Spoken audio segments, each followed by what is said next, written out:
There's one clause that we see used a lot more in offers in super competitive markets that I actually think is valuable anytime you're writing an offer. And in this video, I'm gonna explain to you how that clause works. My name is Betsy Repaske, and I'm a realtor here in Breckenridge, and I also serve the surrounding mountain communities in Lake, Chaffee, and Park County, as well as all of Summit County here in Colorado. So what is this clause? What is this clause that I think you should use all the time, but we actually see used more so in busy markets?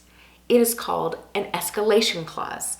And it's kind of like what it sounds like. You might even have heard people refer to it as an escalator. We put an escalator into our offer. And that's kind of how it works. We write your initial offer price, so we'll say that's the floor, and then at the top of that escalator is the most you'd be willing to pay for that property. But by writing this clause, we can let the other buyer's offers drive you to that highest price versus you just writing your highest and best right out of the gate. And the way you get driven up those steps is part of that clause is we say what increment it's gonna go up. So we'll say we will pay $2,000 more than the next highest offer, or $5,000 more than the next highest offer. But we always put that ceiling in so you don't just get bid to the sky.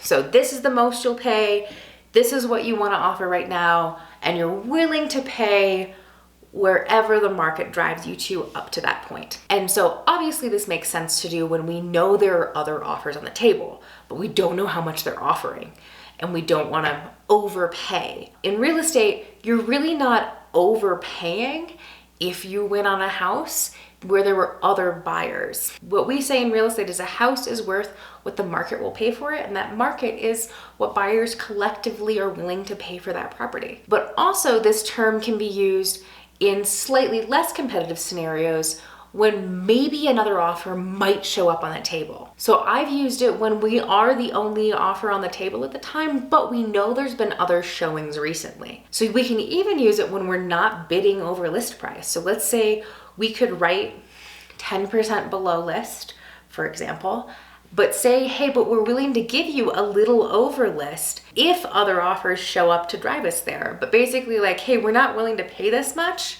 unless other buyers make us pay that. And so for you as a buyer, it can be a way to be more comfortable paying that higher price because you know you had to. And the way the seller proves to us that there actually are other offers is they have to provide to us that next highest bona fide offer. They redact the personal details of the other buyers, but they have to show us that they actually had that offer. They can't just like be like, oh yeah, we totally had one for $100,000 more than what you offered. They actually have to show it to us. But I love this term because it takes some of the like Hail Marying out of writing an offer. Because without an escalation clause, that's what you're doing. You just sort of have to guess and hope that you write the highest one. Versus this way, we can really have a conversation about, okay, what do you want to offer and what's the most that you would be willing to pay, and write our escalation clause based on that. So I want to know, would you be willing to include an escalation clause in an offer that you are putting in on a house? Or does somehow it make you nervous? Because it does make some people nervous. So if you have thoughts on it, please put them in the comments below because I'd love to know. And I'm gonna do a part 2 to this video where I talk about the other terms that I like to pair with an escalation clause to write winning offers for my buyers.